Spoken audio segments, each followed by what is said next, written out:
Now, I made a community post yesterday about me watching the CM Punk documentary from 2012, the Best in the World WWE documentary. It was made, what, 11 years ago now? And time flies, man. Time flies.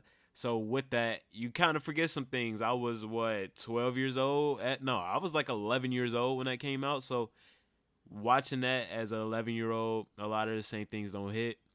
Or because in my other video I talked about how CM Punk gave Joey Mercury 6-figure check to keep his house from going to foreclosure.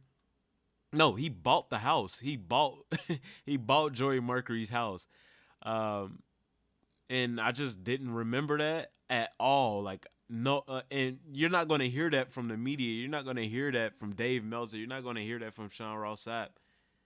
CM Punk bought a man's house because it was about to go to foreclosure, and even gave him a job back, Joey Mercury, and it a lot of this stuff we don't get from CM Punk's side. He's not going to tell us. He's not a super public guy. Like unless he's on doing unless he's promoting something like UFC or AEW, he's not going to be doing interviews or something. So to go back in this documentary and go over some stuff that I haven't heard in a while was amazing. Amazing listen. And another thing that I forgot or just didn't get it brought a lot into context to me. Like when you think about the fact that the Miz main evented a WrestleMania before John Cena did, it didn't sound too crazy to me because growing up it was like, okay, the Miz was the Money in the Bank winner. You know, it kind of made sense. He was the champion, blah, blah, blah. But when you think about it from CM Punk's side of things, he thinks that the biggest heel and the biggest baby face, the best heel and the best baby face of that year should main event WrestleMania. He thinks that's how it usually goes, and I can't think of a time that's not necessarily been the truth. Maybe he's tripping there. I could think maybe like WrestleMania 19 when Brock and Kurt Angle main evented. I don't think Kurt was a heel at the time. I know Brock Lesnar was like on the up and up, so maybe he was the biggest babyface, but I don't know if Kurt was the biggest heel. Definitely John Cena and The Rock, neither of them were heels, but that's a whole different story. Maybe those were just an anomaly. Maybe y'all can correct me on that, but yeah, CM Punk thought that the biggest heel and the biggest face should go against each other. So John Cena's there. He's obviously the biggest face. CM Punk, when you think about it, it's like, well, is CM Punk the biggest heel in going into WrestleMania 27?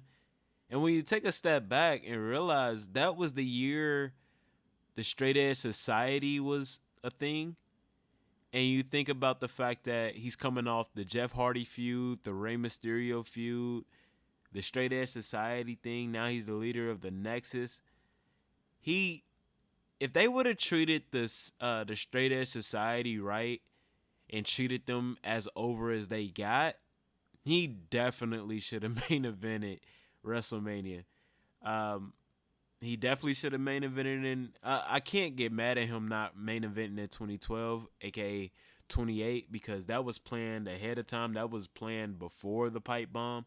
That was planned, after his momentum from the straight edge society was already gone, and he just lost. It was planned the night after WrestleMania 27. Now I'm pretty sure it was planned before it was, announced.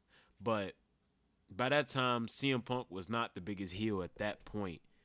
But if they treated him the way he should have been treated with the straight edge society, it could have been the biggest thing ever. Because I remember as a kid, it catching my eye like, man, he's shaving people's heads, bro. That's crazy. And then for him to get his head shaved, and he had a good message, but he was a jerk about it. He got Jeff Hardy up out of here, and he was kind of right about Jeff Hardy. It's like, man, CM Punk was that guy in 2010, 2009, 2010, 2011, before the pipe bomb. Like from January to April was really weird because the Nexus and the core thing, that was all weird. But Yeah, man, Straight Edge Society Punk definitely could have and should have main evented WrestleMania over The Miz. So he feels The Miz was handed a WrestleMania main event that he's never got, and he felt like it was a slap in the face. And I can't get mad at him for feeling that way.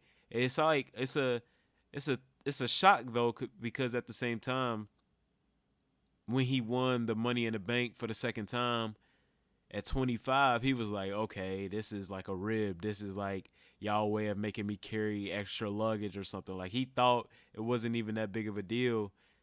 And yeah, it like he didn't even think that every accomplishment he made, he was like just jotting it down. Like, okay, well, at least I got to do this before they fire me. Like for him to be aiming that high, maybe he was tripping. I don't know, but let me know what y'all think about this in the comments. Like, comment, share, and subscribe. Make sure y'all watch the documentary. It's on Peacock. You most likely already got Peacock for watch the pay-per-view, so you might as well check it out. It's a great watch. It's a great listen to just get refreshed on everything from CM Punk, like 1999 to 2012. It was amazing to me. It was a good refresher. But again, make somebody smile tonight, today, or whenever you're seeing this. Sub to Act. Peace.